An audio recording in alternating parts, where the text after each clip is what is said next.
Hey Barry, how are you? Very good, thank you. How you doing? I'm great, man. I've been wanting to chat for you for so long, man.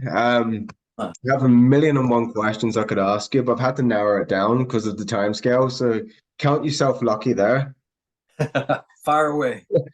Um, First of all, I want to sort of go back in your career quickly, Mhm. to a film that you probably always asked about, Saving Private Ryan. Um, it's a movie I can't wait to show my boys when they get older. Uh, uh, Um, Private Jackson was it was like my hero in that movie.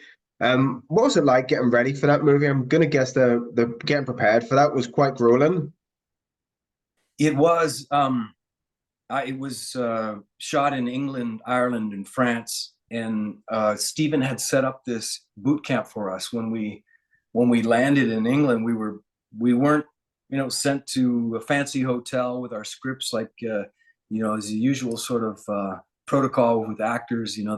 They hold up either in a rented house or a fancy hotel, and you get your room service and you go over your script and you prepare for the first day of production. No, he took us straight out into the woods in the pouring rain for a week or 2 weeks, actually. The first week was learning all of the navigation, all the weaponry, field stripping our weapons, learning our uniforms, and identifying tanks and armory and machine guns and boats like the Higgins boats, the landing crafts, aircraft. It was a real like being taken to school, and then the next week was out into the woods in the pouring rain in these canvas pup tents, and everything he did or designed was like a time capsule. He wanted nothing modern. He wanted it all to be World War II only. So you Amazing. couldn't, he wouldn't allow you to speak about the modern times. You couldn't say, I just saw the James Bond movie. You'd be down in the mud doing push-ups. Any infraction like that, anything you tried to smuggle into that boot camp was taken from you, and that was again, you'd be sent out on a long run through the mud and the rain. And we spent the entire week in our uniforms. We slept with our weapons. Um, we had to do guard duty at night in the woods, protecting the camp. Everything we ate were boxed rations from that time period over the open campfire. And so it was this incredibly immersive process. It was so genius that he decided to do that. It was a gift that we didn't recognize at the time. We Yeah. were a lot of the actors were really upset about it. They just were very angry and wanted to leave and go back to their hotel and didn't understand what he was trying to do. But they took us from that boot camp and sent us straight to Ireland. Like I think the next day, bloody and pissed off and muddy and bearded and and tired and angry. And we put us on those Higgins boats, the landing crafts, and we did the Normandy beach invasion sequence in Ireland. And it was then that it dawned on us what he was trying to do. He wanted us so deeply immersed in the characters that we wouldn't have to think about the script. We wouldn't have to think about the sets. Everything would just be first nature, second nature. It's Um, amazing.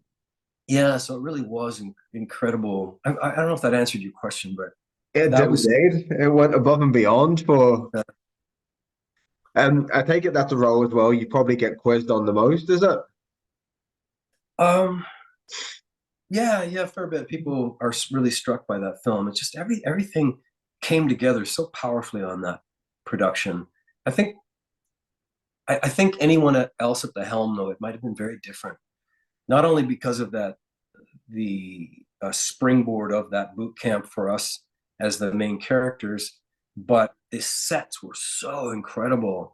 Like I remember sitting in a rubbled building, all the rubble and bricks and concrete and this I think it was the town of Veerville or Ramel. I can't remember which one, but I reached down and I pulled this French postcard out of the rubble, and it was like a real period French postcard from 1940 whatever. Like it was of the time. Everything was so like Authentic.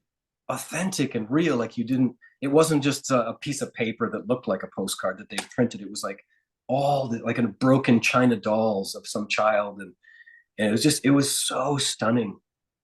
So these were, you know, I think in anyone else's hands, they might not have cared enough to give the actors that to work Yeah. with.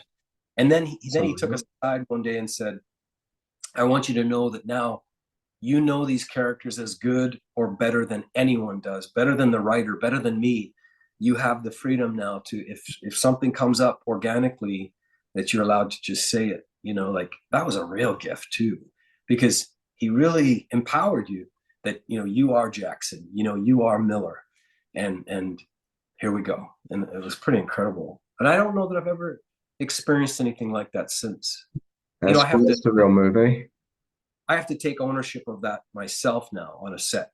And you know, you don't want to step on people's toes, but you realize the process and what works, and that if you can kind of remain in the character in a somewhat method approach to it, immerse yourself in it, that it's going to just benefit everyone, even though it might, you know, it might, people might not understand it during the process, the production.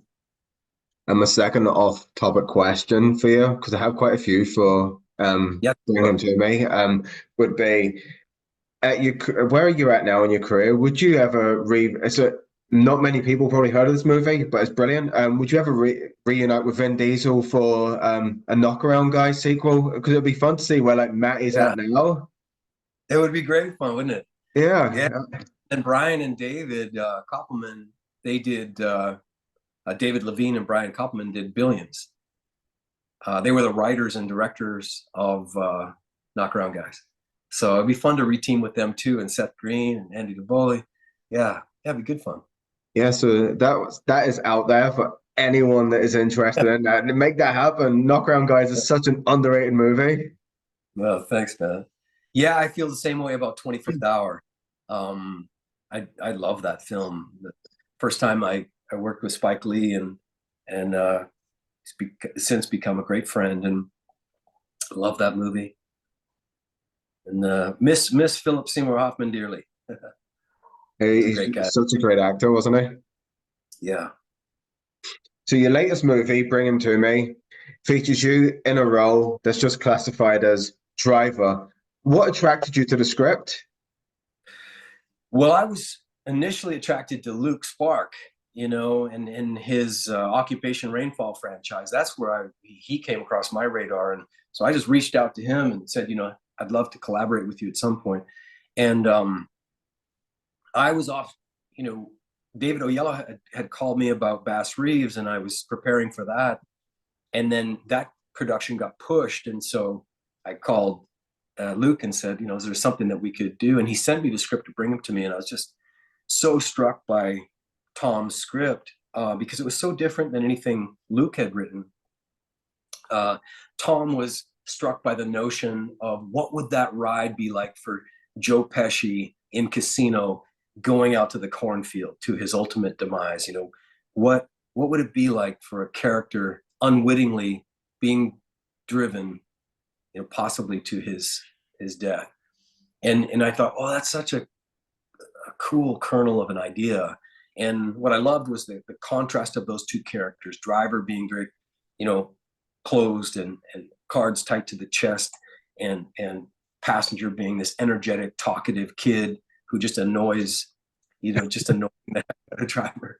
And how much Driver loves his car. You know, I saw the car as this having its own identity, almost like this third character, like a fire-breathing dragon that they're riding, and that it is the catalyst that sort of bonds them. They're able to talk about some of these themes in the film that would never otherwise come up, like fatherhood and morality and family bonds, and that as they progress in their ride, that relationship develops to the point where, you know, he's stuck in this moral dilemma. Do I deliver Passenger to his, you know, possible doom, or do I disobey the boss and face the dangerous consequences of what might happen to my family? So all of that I loved. You also got to team up, well, not team up with, but like you got to work alongside Sam Neill, which must have been pretty cool. It was really, really cool. Sam also was very method in his approach. I really loved and admired that about him. he just transformed into this character and stayed in it. And it was challenging because we had fight scenes, and he had just gone through his recovery from chemotherapy, and he was very tender. You know, you bruise quite easily after such an intense therapy like that, and he had shared that with me.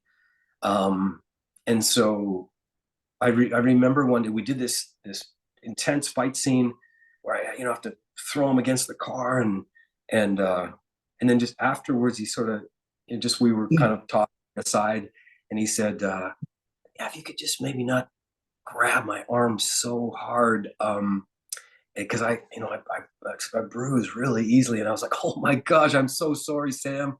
Like, I couldn't believe that he didn't say it in advance, and he was just such a trooper and such a professional about the whole thing. It was just I just yeah, I already was a fan, but he went up in my book after that. The fact that he would remain silent about it, and then tell me later, like, yeah, just pull it back a few percent. I got these serious bruises all over me. But he's since recovered, and he's filming. I think recently just saw a production that he was involved in, so he's feeling good, he says. That's amazing. That's amazing to hear anyway, isn't it? Yeah. Sam was a legend. Yes. So your character's called the driver. Did you get to do much driving on set? Yeah, I did all the driving. I mean, That's we unreal. were we were a $3 million budget, 16 days, 15 or 16-day shoot. So there was no time to have a stunt driver or hire a stunt driver. I had done a NASCAR film years back where I played Dale Earnhardt, and so I had gone to race school in these 700 horsepower NASCAR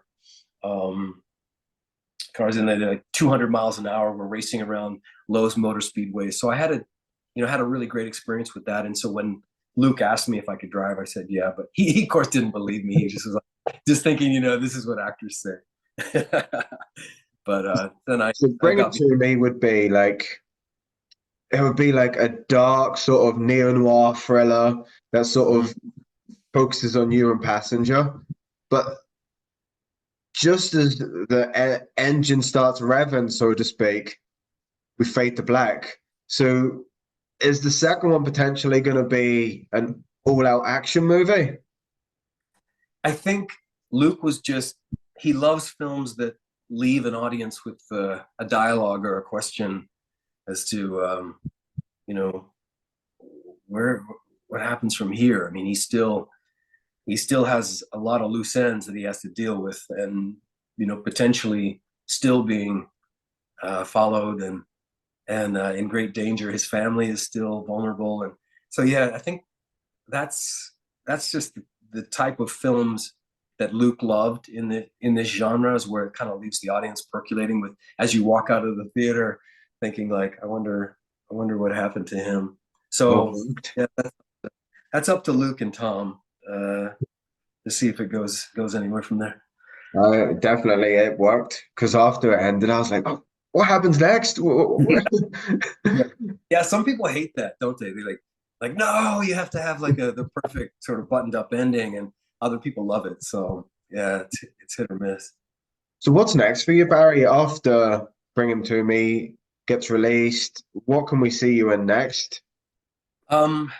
I just finished a Yellowstone spinoff called Bass Reeves Lawman, and that was another really amazing experience. Yeah, so I've just been kind of taking some time off. I've been writing. I'm writing my own Western right now, and Luke and I are discussing. Excuse me, Luke and I are discussing another project, and yeah, I am developing a series right now as well. And yeah, so we'll see what sort of jumps to the forefront. But we can definitely expect to see more of you on screen or behind the camera. I would love that. This Western that I'm writing is something I would like to direct. So yeah, I just have to be a much more disciplined writer. I I have a lot of great, fantastic friends that are writers, are really, really talented writers, and yeah, and they just keep telling me, man, you got to just get in there and get a couple pages done every day, and it's not a muscle that I is very tuned.